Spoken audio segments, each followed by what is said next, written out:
নগাঁৱৰ চিলঙনিত মুকলি হ'ল জীৱনজ্যোতি নিচামুক্ত কেন্দ্ৰ। চামগুৰি সমষ্টিৰ যুৱ নেতা ভকত গাঁও পঞ্চায়তৰ সভাপতি বাহাৰুল ইছলামে ফিতা কাটি মুকলি কৰিলে নিচামুক্তি কেন্দ্ৰৰ দুৱাৰ।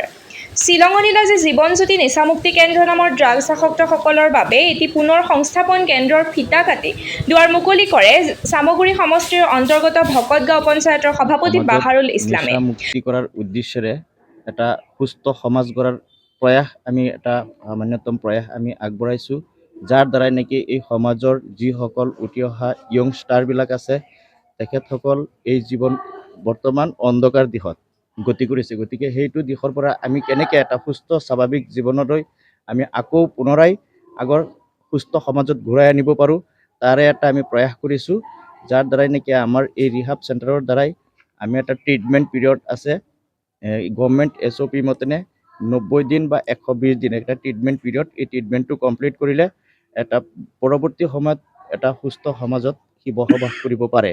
গতিকে সম্পূৰ্ণ হিচাপে ৰিকভাৰী এটা পৰ্যায়লৈ আহে, এটা সুস্থ পৰিৱেশত আকৌ ঘূৰি আহে। গতিকে সেইটোৰ আমি এটা সামান্য প্ৰয়াস আমি কৰিব বিচাৰি আছোঁ। গতিকে মই সকলো ৰাইজৰ সহায় সহযোগিতা সকলোৰে আমি কামনা কৰিছোঁ।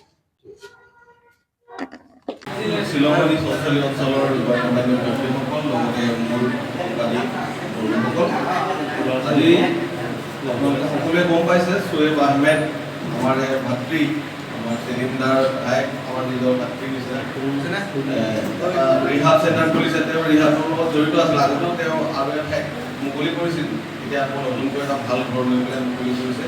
খুব ভাল কথা। আজি 8-10 লাখ টকা প্ৰায় খৰচ কৰি তেওঁ বেলেগ ব্যৱসায় কৰিব পাৰিলে হয়, কিন্তু সমাজৰ লগত তেওঁ ওতঃপ্ৰোত যি সম্পৰ্ক বা তেওঁ ড্ৰাগছৰ প্ৰতি যিটো তেওঁ দেখি অহা কিছুমান বস্তু তেওঁ দেখি আছে, তেওঁৰ জীৱনতো তেনেকুৱা ধৰণৰ ঘটনা ঘটিছে। এই ড্ৰাগছৰ সঠিক ভয়াৱহতা তেওঁ হয়তো দেখিছে, উপলব্ধি কৰিছে আৰু সেই আগবাঢ়ি ওলাই আহিছে যাতে ড্ৰাগছ মুক্ত এখন সমাজ হয়। ড্ৰাগছক যিসকলে ভুলক্ৰমে নিজৰ দেহত লৈ ল'লে এতিয়া এৰিব পৰা নাই, তেওঁলোকক এটা ভাল পৰিৱেশ দি তেওঁলোকক চিকিৎসা প্ৰদান কৰি চৰকাৰীভাৱেও কিছুমান আৰ্থিক সহায় আহে। এই সকলোখিনি একলগ কৰি এখন চালিৰ তলত ভাল ব্যৱস্থাৰে যদি তেওঁলোকক সুস্থ কৰি তুলিব পৰা যায়, তেন্তে এই লোকসকলে এই ড্ৰাগছ এডিক্টেড সকলো এটা সময়ত আকৌ ভাল মানুহ হ'ব, সমাজৰ এজন ভাল অংগ হৈ পৰিব। তেওঁলোকক গোটেই অসম জুৰিয়েই আপোনাৰ এই ড্ৰাগছ নামৰ যি বৰবিষ, এই বৰবিষে আমাৰ যুৱ সমাজক ধ্বংসৰ গৰাহত ঠেলি দিছে। আজি সেই একে সময়তে আজি আমাৰ চিলঙনিৰ এছাম যুৱক, বিশেষকৈ আমাৰ চুয়েব আহমেদৰ নেতৃত্বত আজি এই নিচামুক্তি কেন্দ্ৰখন তেওঁ মুকলি কৰিছে। তাৰ কাৰণে তেখেতক মই আন্তৰিক ধন্যবাদ আৰু কৃতজ্ঞতা জ্ঞাপন কৰিছোঁ। আজি যিটো সময়ত আমাৰ যুৱ প্ৰজন্মই সমাজখন গঢ়াৰ ক্ষেত্ৰত আগবাঢ়ি আহিব লাগে, আজি সেই সময়তে কিছুমান এছাম যুৱকে আমাৰ মদ, ভাং, ড্ৰাগছ, অসামাজিক বিভিন্ন কামত লিপ্ত হৈ গৈছে।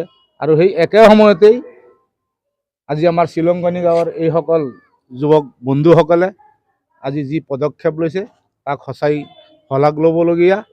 কাৰণ তেওঁলোকক চাই আমাৰ বাকী যিসকল যুৱ বন্ধুসকল আছে তেওঁলোকক অনুপ্ৰাণিত হ'ব, তেওঁলোক সমাজৰ কাৰণে আদৰ্শ হ'ব। গতিকে তেনেকুৱা কাম যাতে তেওঁলোকে আগলৈ আৰু কৰি যাব পাৰে, তাৰ কাৰণে আমি সদায়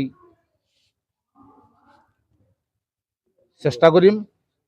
লগতে আমাৰ এই নিচা মুক্তি কেন্দ্ৰখনৰ পৰা যাতে আমি ভৱিষ্যতে আজি যেনেকৈ আমি উদ্বোধন কৰিব আহিছোঁ, যাতে কিছুদিন পিছত ইয়াৰ এটা ভাল ফলাফলও আমি পাওঁ, সমাজত যাতে ইয়াৰ প্ৰভাৱ পৰে, তাৰ কাৰণে মই তেওঁলোকক আহ্বান ৰাখিম।